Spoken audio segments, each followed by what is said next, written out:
Okay. So I think the live event should be started now. Hello there, Tech and STEM people. I'm Sammy Kanesh. I'm the lead of the CS pathway um, and a bunch of other stuff. But today we're going to be giving you guys a guest speaker presentation from Kaleb Gezahegn. He's a Wilson High School graduate. He's done a lot to develop what we have for Tech here in the school today, and he's going to give you a little presentation about his experience in high school and getting into Yale and what STEM and engineering is like in college. So, Kaleb, take it away. Perfect. I hope everybody can hear me fine.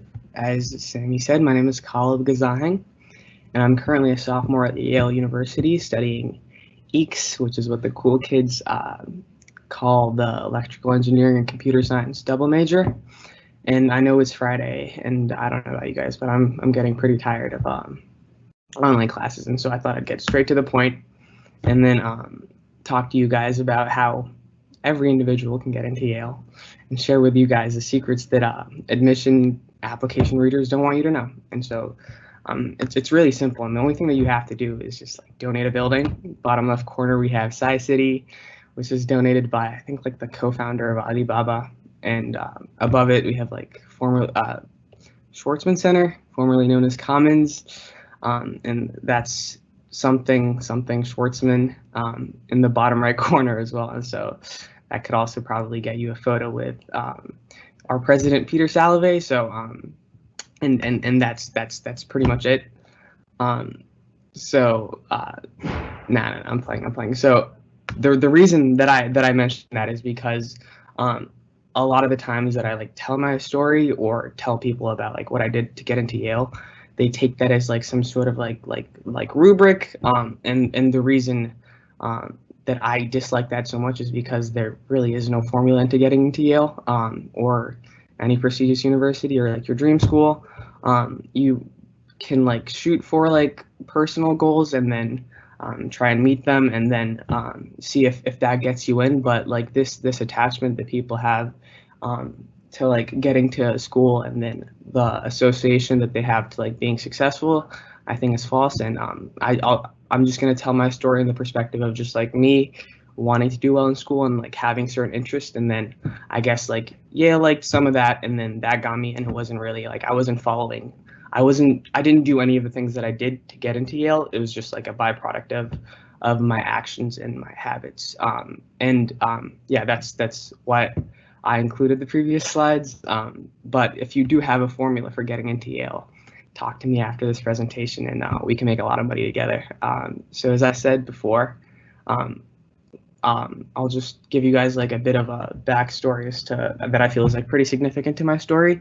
I'm not originally from the United States. I was actually born in the capital of Ethiopia, Addis Ababa, and I moved to DC like the summer before my 6th grade year. And the reason that like the arrow has a bit of an arc there is because there was a layover in Rome, and that's where I assume that Rome is in the world map, and so a little Easter egg for you guys there. And so yeah, as I said, I came the summer before my 6th grade year, and I enrolled in Alice Steele Middle School, which is right across Fort Reno from you guys. And I don't know, deal wasn't really significant in my story, except I used to do this thing called like period 8s. I'm assuming some of you guys went to deal as well. And so for those that didn't, these period 8s were essentially just like an extra class added on to like one day of the week, where you'd like explore like it's sort of like hobby. They had like really weird classes like architecture through Minecraft, storytelling through video games.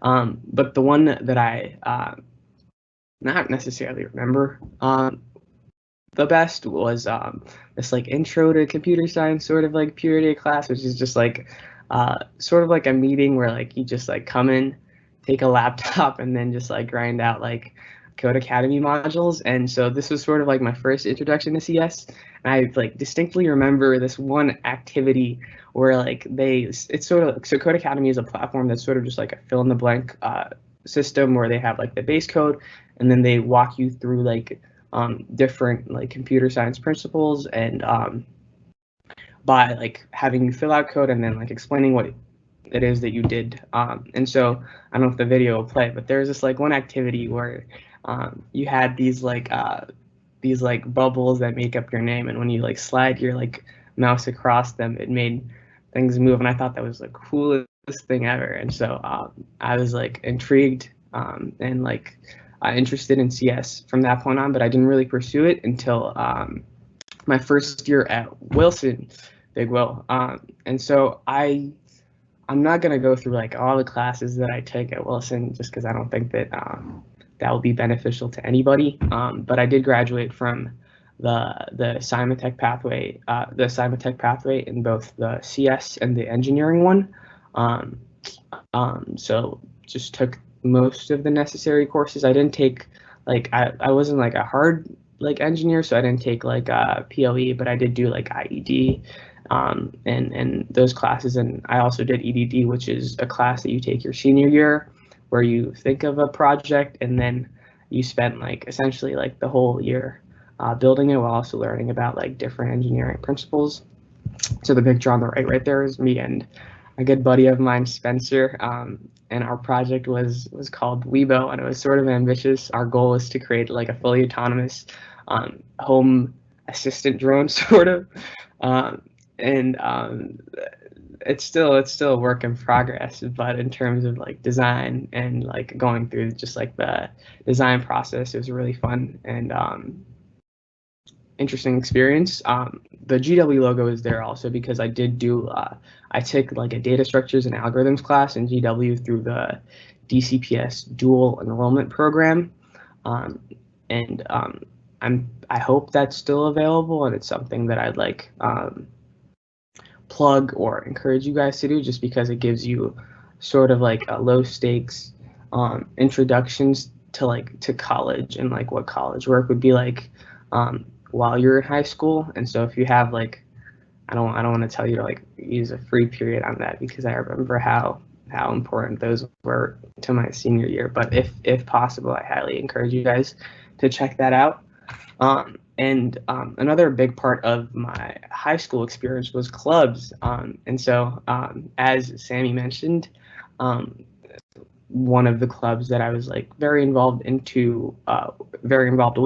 was the CS pathway, and developing the Wilson CS pathway, and that's mostly stemmed from just like knowing that like we had like really cool classes in CS, but like there wasn't a lot of like there were a lot of students that were really interested, but we weren't really doing anything as like as a school. And so I talked to Mr. Jacoby after class one day, and then like from that point on, we just like started hosting meetings and like recruiting people to create some sort of like student advisory board. And I'd also like to quickly shout out Sammy and Sydney, because they have done an incredible job with pushing this pathway forward. Yeah, doing great things. But the other club that I spent a lot of time in is the robotics team. And the robotics team was also sort of just like the engineering club in general, because we did a lot of different things that were like just like associated with the robotics team. And so the picture that you see in the middle right there is our robot from, I don't know, one of my 4 years. I can't keep track. But the robotics team, like the main event or the main competition that we participate in, is the first robotics competition. And it's just, that is essentially like it's, I don't know if they're doing it this year because of COVID, but they announce a game with like certain objectives at the beginning of January, and then you have like 6 weeks to build it, just 6 weeks to build a robot to get you as many points as possible. And then they have like qualification stage and like worlds, and it's like a whole thing that I can't explain in the short time that we have today. But I highly encourage you guys to talk to the great Miss Benjamin if you guys are interested, or like Sammy's also in robotics. So please hit them up, or me as well. I'll get into like how you can contact me a bit later on. But it was a very good and useful and fun use of my time. I'm friends with everyone and the robotics team, including Gabe, was pictured in the bottom left corner. And we also did stuff like electric vehicle racing, and so that was if you guys are interested in like go-karts and stuff, we like essentially got like a kit for building a go-kart that's like powered with like these like 4 massive 12-volt batteries in the back, and the whole point of the game was to just like energy efficiency. It's like sponsored by I'm not gonna remember the companies, but it's so the whole point of the competition is to see how to calculate like what speed is